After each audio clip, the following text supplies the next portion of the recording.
এটা হলো গুরুদেবের আশ্রমের সেকেন্ড পার্টের ব্লগ। তো এখানে আমি শেয়ার করব যে আশ্রম থেকে আমাদের জন্য কি কি প্রসাদের আয়োজন করা হয়েছিল। এখানে সকল ভক্তগণ প্রসাদ খাওয়ার উদ্দেশ্যে বসে পড়েছে।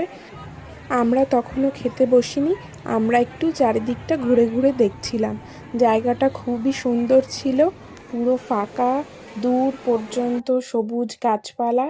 আর এই অনুষ্ঠানটা হচ্ছিল একটা বড় চাতালের উপর। আর পরিবেশটাও খুবই সুন্দর, মনোরম পরিবেশ, পুরো খোলামেলা জায়গা, বেশ ভাল লাগছিল। এর কিছুক্ষণ পরেই আমরা খেতে বসে পড়েছি। চলো দেখা যাক প্রসাদের কি কি ব্যবস্থা করা হয়েছিল। সবার প্রথমে লেবু থালা আর জল দিয়ে গেছিল, তারপর ভাত, আর এখানে ডাটা দিয়ে একটা ডাল দিয়েছিল, আর দুধ শুক্তো দিয়েছিল, তারপর দিয়েছিল পনির, আলু, মটর দিয়ে একটা তরকারি, তারপর চাটনি, পাঁপড়, পায়েস।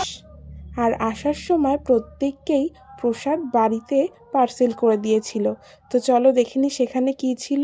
পোলাও, আলুর দম আর জিলিপি। তো আজকের জন্য এতটুকুই, দেখা হচ্ছে নেক্সট ভিডিওতে।